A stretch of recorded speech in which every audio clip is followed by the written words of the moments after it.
I heard the noise of a zip, and I'll never forget that noise that I heard, because that was the moment that I knew that we had lost Uncle Eddie.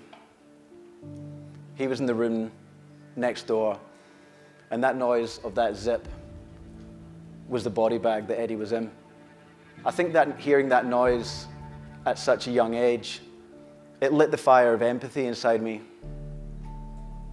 In Australia, there are 116,000 people experiencing homelessness on any given night, and that ends up being 1 in 200 people.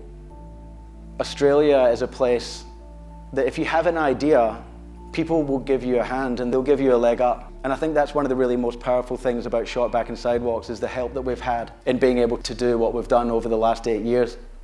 He told me that he'd traveled 40 kilometers on a Transperth bus that morning to come and get a free haircut. And it's just like a detail that I will never, ever forget. The fact that someone will travel that far to get a free haircut. And the response was huge.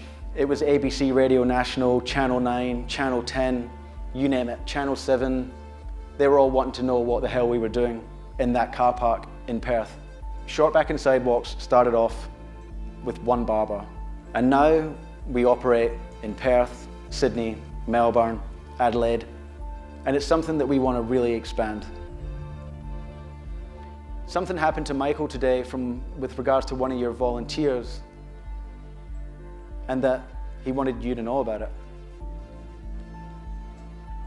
So Michael had been having his haircut at that particular day, at that service, and what had happened was one of our volunteers had called him sir.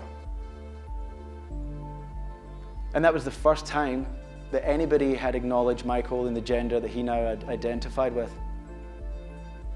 And it was such a pivotal, strong moment in Michael's life that he wanted to tell me about it. And I think that goes back right again to the power that you have in your hands. It's an immense power.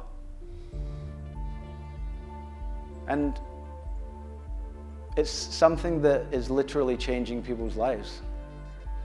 You know, the simple thing that money can't really buy. And if there's one message that I would like for you to take away from today is the fact that ideas are things that you really need to trust. Trust your heart and trust your head.